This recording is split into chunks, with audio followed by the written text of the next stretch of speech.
ക്രിസ്തുജ്യോതി വിശ്വാസ പരിശീലന കേന്ദ്രം ഇടുക്കി രൂപതയുടെ ക്ലാസ് 6 ആനുവൽ എക്സാമിനേഷൻ 2023-24 ക്വസ്റ്റ്യൻ ആൻസറുകളിലേക്ക് സ്വാഗതം. ഒറ്റ വാക്കിൽ ഉത്തരം എഴുതുക. 1. ഉയർപ്പ് തിരുനാളിന് ശേഷമുള്ള ഞായറാഴ്ചയെ ഡാഷ് എന്ന് വിളിക്കുന്നു. പുതുഞായർ അഥവാ മാർത്തോമാ ഞായർ. 2. സ്ലീഹാകാലത്തെ ഒന്നാം വെള്ളി ഡാഷ് എന്ന പേരിലാണ് അറിയപ്പെടുന്നത്. സ്വർണവെള്ളി. 3. സഭ ഔദ്യോഗികമായി ഉദ്ഘാടനം ചെയ്യപ്പെട്ടത് എന്ന്. പന്തകുസ്ത തിരുനാൾ ദിനം. 4. ഡാഷ് ആണ് സുവിശേഷ സന്ദേശത്തിന്റെ ലക്ഷ്യം. മനുഷ്യന്റെ നിത്യരക്ഷ. 5. പുതിയ നിയമത്തിലെ 5-ാമത്തെ പുസ്തകമാണ് ഡാഷ്. അപ്പസ്തോല പ്രവർത്തനങ്ങൾ. 6. വിശുദ്ധ പൗലോസിന്റെ പേരിൽ അറിയപ്പെടുന്ന ലേഖനങ്ങൾ എത്ര? 13 ലേഖനങ്ങൾ. 7. മാർത്തോമാ ശ്ലീഹായെ കുറിച്ച് വളരെയധികം വിവരണങ്ങൾ നൽകുന്ന ഒരു അപ്രമാണിക ഗ്രന്ഥമാണ് ഡാഷ്.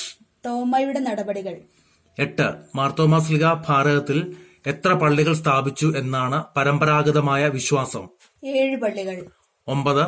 മാർത്തോമാ ശ്ലീഹായെ ഭാരതത്തിന്റെ ശ്ലീഹയായി പ്രഖ്യാപിച്ച മാർപ്പാപ്പ ആര്? 6-ാം പൗലോസ് മാർപ്പാപ്പ. 10. തോമാ ശ്ലീഹ സ്ഥാപിച്ചു എന്ന് പറയപ്പെടുന്ന ഒരു പള്ളി ഡാഷ് അരപ്പള്ളി എന്ന പേരിൽ അറിയപ്പെടുന്നു. തിരുവാങ്കോട് പള്ളി.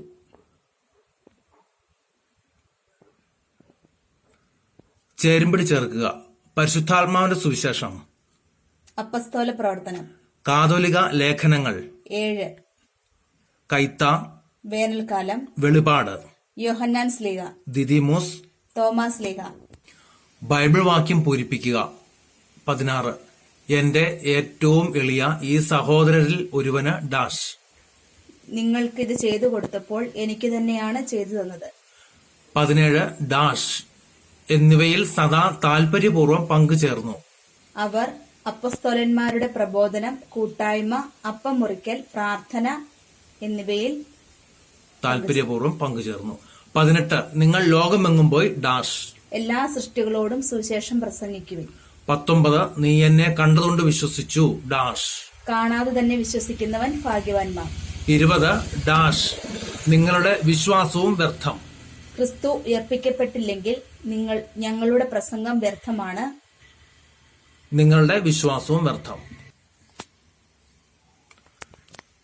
ഇതോടുകൂടി ആനുവൽ എക്സാമിന്റെ ക്ലാസ് 6ന്റെ 1 വേർഡ് ടൈപ്പായിട്ടും ചേരുംപടി ചേർക്കുക, വചനം എന്നീ ഭാഗങ്ങളുടെ ചോദ്യോത്തരങ്ങൾ ഇവിടെ അവസാനിക്കുന്നു.